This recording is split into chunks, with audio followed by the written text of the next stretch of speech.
గేయ రామాయణం తర్వాత అయ్యా ఇతర పుస్తకాలు కూడా రాశారు. ఏమేమి రాశారు? నేను వన చైతన్యం అని ఒకటి రాసిన, అది దాదాపు చాలా 20-30 సంవత్సరాల క్రితమే రాయడం జరిగింది.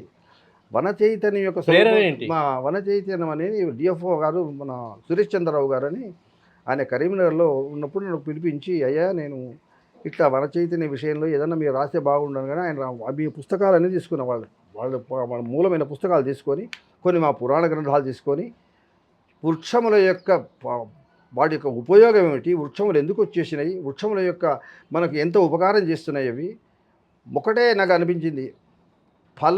ఫలం ఇస్తుంది, మలం తింటుంది, ఫలం ఇస్తుంది. మానవుడు ఫలం పెడతాడు, మలం పెడతాడు, ఫలం తింటాడు. దీనికి అంటే ఎంత త్యాగమూర్తులు అంటే, కొట్టిన నరికిన.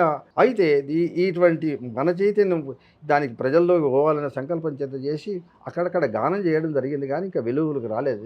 ఇంకొకటి ఏమిటంటే బలమూరు కొండన్న కథ అని, ఇక్కడ ఈ కొండగట్టులో జరిగిన చరిత్ర ఇది ప్రత్యక్షంగా జరిగిన చరిత్ర. ఆనోట ఈ శారదకాళ్ళు వాళ్ళు చదవంగా విని, నేను కొన్నాడు తన కూతురు పెట్టుకొని రాయడం జరిగింది. వాడు చెప్పిందల్లా కథాంశం అంతా రాసుకొని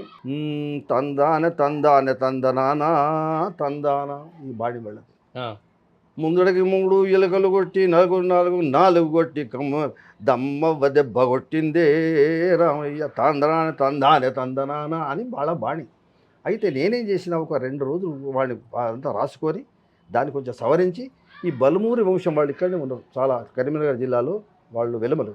అయితే వాళ్ళ వంశంలో పుట్టిండనే ఒక ప్రతీతితో దీని కథా ప్రచారంలో ఉన్నది, కానీ అది ఎంతవరకు సమయం విన్నది ఆశ్రమం అంతే తప్ప, అది ఒక పారే కరీంనగర్లో చెప్పడం జరిగింది, అది ఇంకా ప్రింట్ కాలేదు. అది ఇంకా శ్రీరామ మానస పూజ అని దాన్ని రాయడం జరిగింది. శ్రీ జానకీలోల చిన్మయ రూప అని, ఇది ఒక ద్విపద బాణీలో రాయడం జరిగింది. కొన్ని మంగళహారతులు రాయడం జరిగింది. ఇట్లాగే రామాయణ గాన గేయముల యొక్క స్వరూపంతో ఎక్కువ పోవడం జరిగింది. ఆ తర్వాత మన వెంకట్రావు గారి సహకారం చేత సత్యసాయి ఆ కథ కూడా రాయడం జరిగింది ఈ గేయ రూపంలో.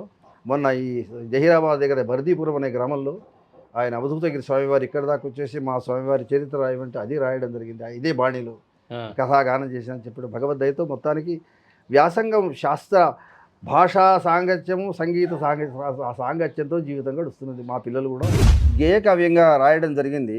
ఇది అరణ్యం విపినం గహనం అని సంస్కృతంలో ఈ చెట్ల సముదాయానికి పేర్లు. అయితే చెట్ల యొక్క స్వరూపం మనకు ఏం ఉపయోగం చేస్తున్నదనే అంశానికి, చెట్లు నీడనివ్వడమే కాకుండా ఫలములిచ్చి మనకు ఉత్తమమైనటువంటి వాయువునిచ్చి జీవనానికి ఎంతో తోడ్పడేటువంటి ఆ వృక్ష సంపద గురించి వనచైతన్యం అనే గేయం రాసినాను. అది శ్రీయుత వన దేవత అఖ్యానము, శ్రీయుత వన దేవత అఖ్యానము, చిత్త సంస్కారమునకు మూలము. శ్రీయుత వన దేవత అఖ్యానము, చిత్త సంస్కారమునకు మూలము. కరుడత గురువాది నివహము, కరుడత గురువాది వృక్ష నివహము.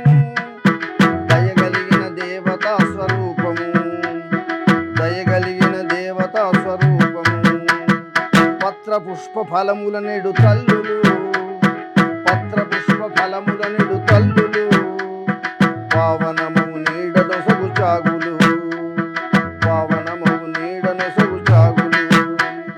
శిలలతోడ మోదిన కోపింపవు, శిలలతోడ మోదిన కోపింపవు, శిలలతోడ మోదిన కోపింపవు.